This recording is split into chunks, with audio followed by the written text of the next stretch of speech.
A napkin study of the word iniquity and Judaizing. Iniquity. In the New Testament, iniquity is used this many times.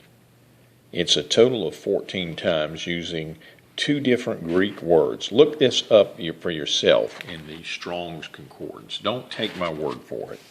But here you have the word iniquity, and you go down and you get around here to the New Testament, and you will find that we'll get it to focus. Here is the usage, starting in Matthew, going through 2 Peter, for the word iniquity.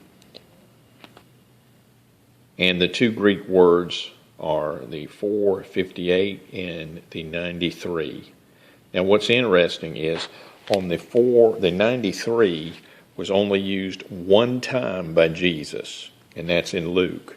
The 458 was used all of the rest of the times as Jesus spoke about iniquity. So the 458 in the words of Jesus is a heavier weight of the word iniquity than the 93.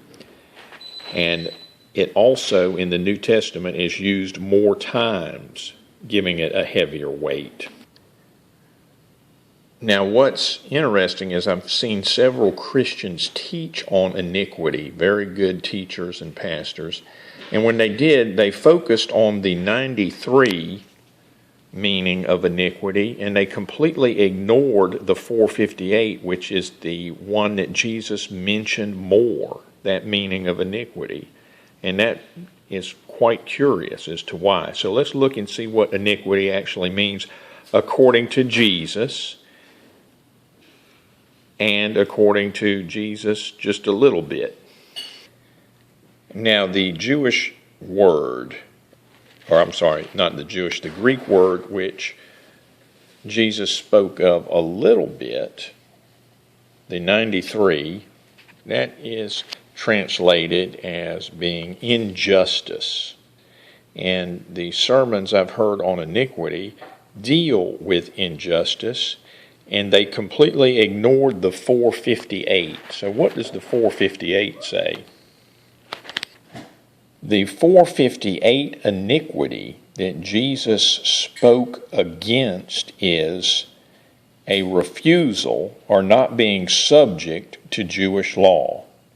So Jesus spoke a little bit about unjustness. He spoke a lot about the iniquity of a refusal to be subject to Jewish law. Now, as we look at the word iniquity and how it was used, we will find that Jesus actually spoke that word 4 times, meaning a failure to be subject to Jewish law. However, Luke, it was only translated one time that iniquity meant unjustness. So it was 4 times recorded. It was a multiple of 4 that the iniquity in the New Testament was a refusal to be subject to Jewish law. But yet the sermons that I've heard only deal with unjustness. And you can see it right here. One could conclude it's 4 times more important according to the New Testament. If you're going to avoid iniquity, you should avoid a refusal to be subject to Jewish law. Now, the most concerning verse concerning iniquity in the words of Jesus is Matthew 7:23. And then I will profess unto them, I never knew you. Depart from me, ye that work iniquity. And supposedly, these are people that profess Christ as their Savior and their Lord, but yet they worked iniquity. How can this possibly be? How could this be? It's kind of clear that the way they work iniquity is by forming their own, it's almost an idolatry of forming their own way of worshiping God and setting aside what God has laid down in the Old Testament. Now that Old Testament wasn't for salvation, since we no longer give sacrifices of animals, but we are to honor and respect the law of God given. The reason is because you can do all of these so-called Christian works, but if you commit iniquity, if you work iniquity according to Jesus, he's going to say, "Depart from me." And that translation of that word iniquity is not being unjust. It is a refusal to be subject to Jewish law. Now let's look at this in the context of the day of worship. So many Christians today are adamant about worshiping on Sunday and completely ignoring the Sabbath.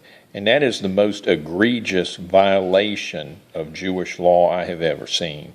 It's like a no-brainer. The iniquity Jesus spoke of is not being subject to Jewish law. You can see it right there in the Strongs. So if Christians refuse to honor the Sabbath, they are not being subject to Jewish law. That's the only way I can see that these people that think they're okay with God on the day of judgment could be workers of iniquity. Now, I haven't put this out there to condemn anyone. This is for exhortation and food for thought and causing you to get into your Bible and your Strong's Concordance. And you need to work this out between you and God. But when I spoke to other Christians about maybe we should honor the Sabbath rather than Sunday, it was like I was an apostate all of a sudden. And all I'm doing is seeking the truth of God. Now, my question is this. Understanding the iniquity and understanding what is not iniquity, since iniquity is defined by Jesus as not being subject to Jewish law. When one would make a suggestion of honoring the Sabbath, and so many Christians would say, "Oh, we're not under the law, we're under grace," I would put the words of Jesus above those Christians that say those things.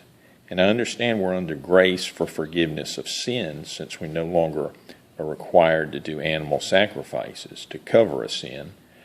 But Jesus, this is a bit disturbing, his rebuke for those that refuse to be subject to Jewish law. Now, with that said, should we worship on the Sabbath rather than Sunday? It seems that the Sunday worship, if you suggest the Sabbath, you are called a Judaizer. And in light of what Jesus said, being a Judaizer in this context may be a good thing, not a bad thing.